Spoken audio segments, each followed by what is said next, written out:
मधुबन के बाबा, मधुबन के बाबा मुरली वाले, आपका क्या कहना, आपका क्या कहना। ओम शांति। आज 1 अप्रैल 2024 के साकार मधुर महावाक्य है। आज मीठे मीठे बाप दादा बोले, मीठे बच्चे तुम्हारा यह जीवन देवताओं से भी उत्तम है, क्योंकि तुम अभी रचयिता और रचना को यथार्थ जानकर आस्तिक बने हो। बाबा ने कहा, मीठे बच्चे तुम्हारा यह जीवन देवताओं से भी उत्तम है, क्योंकि तुम अभी रचयिता और रचना को यथार्थ जानकर आस्तिक बने हो। बाबा ने आज प्रश्न पूछा कि संगम युगी ईश्वरीय परिवार की विशेषता क्या है जो सारे कल्प में नहीं होगी। और उत्तर में बाबा ने समझाया कि इसी समय स्वयं ईश्वर बाप बनकर तुम बच्चों को संभालते हैं, टीचर बनकर पढ़ाते हैं और सतगुरु बनकर तुम्हें गुलगुल माना फूल बनाकर साथ ले जाते हैं। सतयुग में दैवी परिवार होगा, लेकिन ऐसा ईश्वरीय परिवार नहीं हो सकता। तुम बच्चे अभी बेहद के सन्यासी भी हो, राजयोगी भी हो, राजाई के लिए पढ़ रहे हो। ओम शांति। यह स्कूल व पाठशाला है। किसकी पाठशाला है? आत्माओं की पाठशाला। यह तो ज़रूर है कि आत्मा शरीर बिगर कुछ सुन नहीं सकती। जब कहा जाता है आत्माओं की पाठशाला, तो समझना चाहिए कि आत्मा शरीर बिगर तो समझ नहीं सकती। फिर कहना पड़ता है जीवात्मा। अभी जीवात्माओं की पाठशाला तो सभी की है, इसलिए कहा जाता है कि यह है आत्माओं की पाठशाला और परमपिता परमात्मा आकर पढ़ाते हैं। वह है जिस्मानी पढ़ाई और यह है रूहानी पढ़ाई, जो बेहद का बाप पढ़ाते हैं। तो ये हो गई गॉड फादर की यूनिवर्सिटी। भगवानुवाच है ना, तो यह भक्ति मार्ग नहीं, यह पढ़ाई है। स्कूल में पढ़ाई होती है और भक्ति मंदिर टिकाणों में आदि होती है। तो इसमें कौन पढ़ाते हैं? भगवानुवाच। और कोई भी पाठशाला में भगवानुवाच होता ही नहीं है। सिर्फ यह एक ही जगह है जहाँ भगवानुवाच है। ऊंचे ते ऊंचे भगवान को ही ज्ञान सागर कहा जाता है, वही ज्ञान दे सकते हैं, बाकी सब है भक्ति। भक्ति के लिए बाप ने समझाया है कि उससे कोई सदगति नहीं होती। सर्व का सदगति दाता एक परमात्मा है, वह आकर राजयोग सिखलाते हैं। आत्मा सुनती है शरीर द्वारा, और कोई नॉलेज आदि में भगवानुवाच है ही नहीं। भारत ही है जहाँ शिव जयंती भी मनाई जाती है। भगवान तो निराकार है, और फिर शिव जयंती कैसे मनाते हैं? जयंती तो तब होती है जब शरीर में प्रवेश करते हैं। बाप कहते हैं, मैं तो कभी गर्भ में प्रवेश नहीं करता हूँ। तुम सब गर्भ में प्रवेश करते हो, 84 जन्म लेते हो। सबसे जास्ती जन्म यह लक्ष्मी नारायण लेते हैं। 84 जन्म लेकर फिर सांवरा गावड़े का छोरा बनते हैं। लक्ष्मी नारायण कहो या राधे कृष्ण कहो, राधे कृष्ण है बचपन के। वह जब जन्म लेते हैं तो स्वर्ग में लेते हैं, जिसको बैकुंठ भी कहा जाता है। पहला नंबर इनका है, तो 84 जन्म भी यह लेते हैं। श्याम और सुंदर, सुंदर सो फिर श्याम। श्री कृष्ण सबको प्यारा लगता है। श्री कृष्ण का जन्म तो होता ही है नई दुनिया में, और फिर पुनर्जन्म लेते लेते आकर पुरानी दुनिया में पहुंचते हैं तो श्याम बन जाते हैं। ये खेल ही ऐसा है। भारत पहले सतो प्रधान सुंदर था, अब काला हो गया है। बाप कहते हैं, इतनी सब आत्माएं मेरे बच्चे हैं।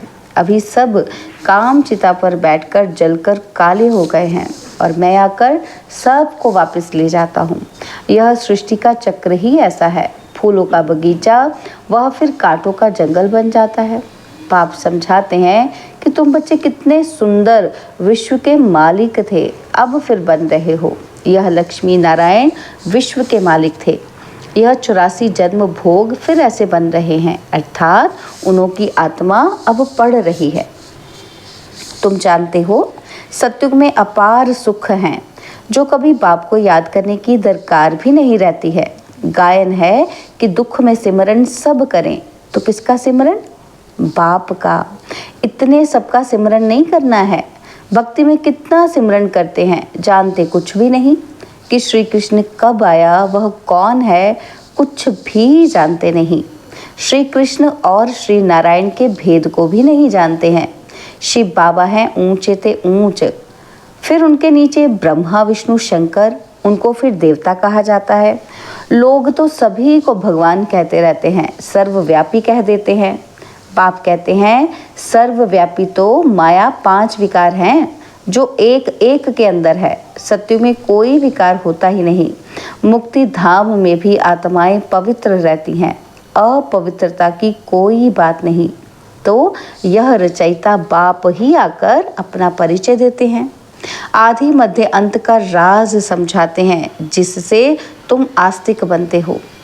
तुम एक ही बार आस्तिक बनते हो। तुम्हारा यह जीवन देवताओं से भी उत्तम है।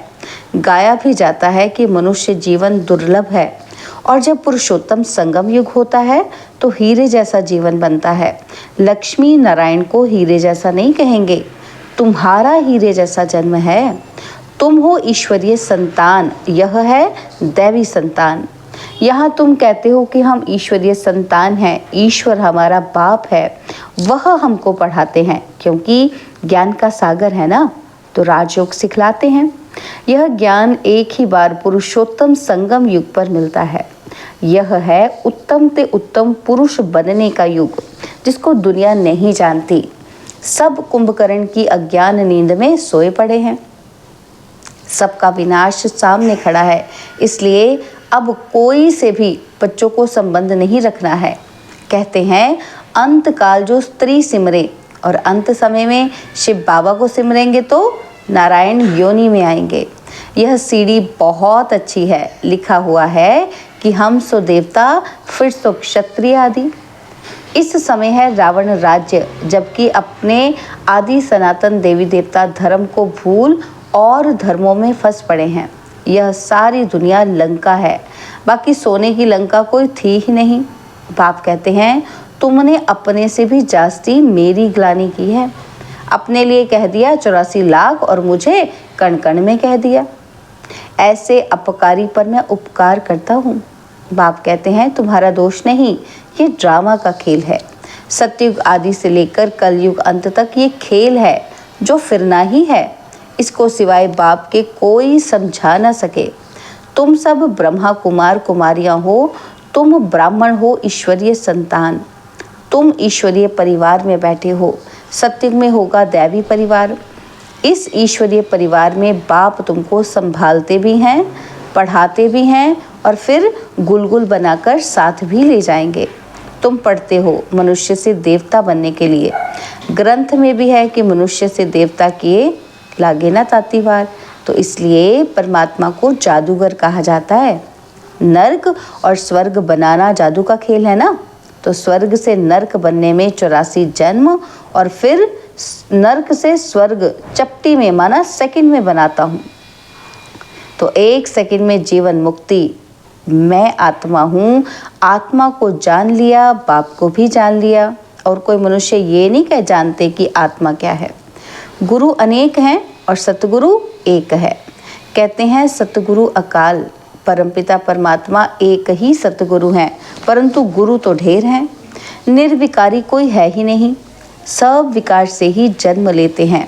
अभी राजधानी स्थापन हो रही है। तुम सब यहाँ राजाई के लिए पढ़ते हो, राजयोगी हो, बेहद के सन्यासी हो। वह हठ योगी हैं, हद के सन्यासी। बाप आकर सभी की सदगति कर सुखी बनाते हैं। मुझे ही कहते हैं सतगुरु अकाल मूर्त। वहाँ हम घड़ी घड़ी शरीर छोड़ते और लेते नहीं। काल नहीं खाता। तुम्हारी भी आत्मा अविनाशी है, परंतु पतित और पावन बनती है, निर्लेप नहीं है। ड्रामा का राज भी बाप ही समझाते हैं। रचयिता ही रचना के आदि मध्य अंत का राज समझाएंगे ना, तो ज्ञान का सागर वही एक बाप है। वही तुमको मनुष्य से देवता डबल से ताज बनाते हैं। तुम्हारा जन्म कौड़ी जैसा था, अब तुम हीरे जैसा बन रहे हो। बाप ने हम सो हम का मंत्र भी समझाया है। वह कह देते आत्मा सो परमात्मा, परमात्मा सो आत्मा, हम सो हम। बाप कहते हैं आत्मा सो परमात्मा कैसे बन सकती है? बाप तुमको समझाते हैं कि हम आत्मा इस समय तो ब्राह्मण हैं, और फिर हम आत्मा ब्राह्मण सो देवता बनेंगे, फिर सो क्षत्रिय बनेंगे, फिर शूद्र सो ब्राह्मण। तो सबसे ऊंचा जन्म तुम्हारा है, यह है ईश्वरीय घर। तुम किसके पास बैठे हो? माता पिता के पास। सब भाई बहन हैं। बाप आत्माओं को शिक्षा देते हैं, तुम सब हमारे बच्चे हो, वर्षे के हकदार हो। इसलिए परमात्मा बाप से हर एक वर्षा ले सकते हैं। बूढ़े छोटे बड़े सबको हक है बाप से वर्षा लेने का। तो बच्चों को भी यही समझाओ कि अपने को आत्मा समझो और बाप को याद करो, तो पाप कट जाएंगे। भक्ति मार्ग वाले इन बातों को कुछ भी समझेंगे नहीं। अच्छा, मीठे मीठे सिकिलदे बच्चों प्रति माता पिता बाप दादा का याद प्यार और गुड मॉर्निंग। रूहानी बाप की रूहानी बच्चों को नमस्ते। और हम रूहानी बच्चों की रूहानी बाप दादाजी को दिलवा जान सिकवा प्रेम से नमस्ते। ओम शांति। प्यारे बाबा, मीठे बाबा, मेरे बाबा, शुक्रिया बाबा, शुक्रिया बाबा, शुक्रिया। तो रात्रि को भी बाबा आए तो रात्रि क्लास में बाबा ने कहा कि बच्चे बाप को पहचानते भी हैं, समझते भी हैं कि बाप पढ़ा रहे हैं, उनसे बेहद का वर्षा मिलना है। परंतु मुश्किलात यह है जो माया भुला देती है, तो कोई ना कोई विघ्न डाल देती है कि जिससे बच्चे डर जाएं। उसमें भी पहले नंबर में विकार में गिरते हैं। आंखें धोखा देती हैं। आंखें कोई निकालने की बात नहीं, बाप ज्ञान का नेत्र देते हैं। ज्ञान और अज्ञान की लड़ाई चलती है। ज्ञान है बाप, अज्ञान है माया। इनकी लड़ाई बहुत तीखी है। गिरते हैं तो समझ में नहीं आता, फिर समझते हैं कि मैं गिरा हुआ हूँ, मैंने अपना बहुत अकल्याण किया है। माया ने एक बार हराया तो फिर चढ़ना मुश्किल हो जाता है। बहुत बच्चे कहते हैं कि हम ध्यान में जाते, परंतु उसमें भी माया प्रवेश हो जाती है, पता भी नहीं पड़ता है। माया चोरी कराएगी, झूठ बुलवाएगी, माया क्या नहीं कराती है, बात ही मत पूछो। गंदा बना देती है, गुलगुल बनते बनते फिर छीछी बन जाते हैं। माया ऐसी ज़बरदस्त है जो घड़ी घड़ी गिरा देती है। बच्चे कहते हैं कि बाबा हम घड़ी घड़ी भूल जाते हैं, तदबीर कराने वाला तो एक ही बाप है, परंतु किसकी तकदीर में नहीं है तो तदबीर भी कर नहीं सकते। इसमें कोई के पास खातरी भी नहीं हो सकती। ना एक्स्ट्रा पढ़ाते हैं, उस पढ़ाई में तो एक्स्ट्रा पढ़ने के लिए टीचर को बुलाते हैं, तो यह तो तकदीर बनाने के लिए सभी को एक रस पढ़ाते हैं। एक एक को अलग कहाँ तक पढ़ाएंगे, कितने ढेर बच्चे हैं।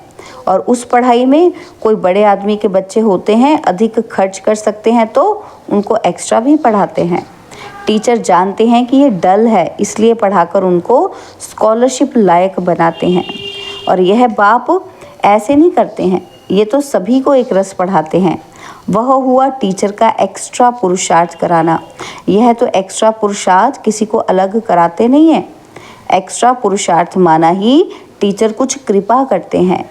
भले ऐसे पैसे लेते हैं, खास टाइम दे पढ़ाते हैं, जिससे वह जास्ती पढ़कर होशियार होते हैं। लेकिन यहाँ तो जास्ती कुछ पढ़ने की बात ही नहीं, इनकी तो बात ही एक है। एक ही महामंत्र देते हैं, कौन सा? मन मना भव। तो याद से क्या होता है, यह तो तुम बच्चे समझते हो। बाप ही पतित पावन है, जानते हैं उनको याद करने से ही हम पावन बनेंगे। अच्छा, गुड नाइट। धारणा के लिए मुख्य सार है पहली पॉइंट है, सारी दुनिया अब कब्र दाखिल होनी है, विनाश सामने है, इसलिए कोई से भी संबंध नहीं रखना है। अंत काल में एक बाप ही याद रहे। और सेकंड है, शाम से सुंदर पति से पावन बनने का यह पुरुषोत्तम संगम युग है। यही समय है उत्तम पुरुष बनने का। सदा इसी स्मृति में रह स्वयं को कौड़ी से हीरे जैसा बनाना है। बाबा ने आज वरदान दिया, ज्ञान धन द्वारा प्रकृति के सब साधन प्राप्त करने वाले पद्मा पदम पति भव। ज्ञान धन द्वारा प्रकृति के सब साधन प्राप्त करने वाले पद्मा पदमपति भव। ज्ञान धन स्थूल धन की प्राप्ति स्वतः कराता है। जहाँ ज्ञान धन है वहाँ प्रकृति स्वतः दासी बन जाती है। ज्ञान धन से प्रकृति के सब साधन स्वतः प्राप्त हो जाते हैं, इसलिए ज्ञान धन सब धन का राजा है। जहाँ राजा है वहाँ सर्व पदार्थ स्वतः प्राप्त होते हैं। यह ज्ञान धन ही पद्मा पदमपति बनाने वाला है, परमार्थ और व्यवहार को स्वतः सिद्ध करता है।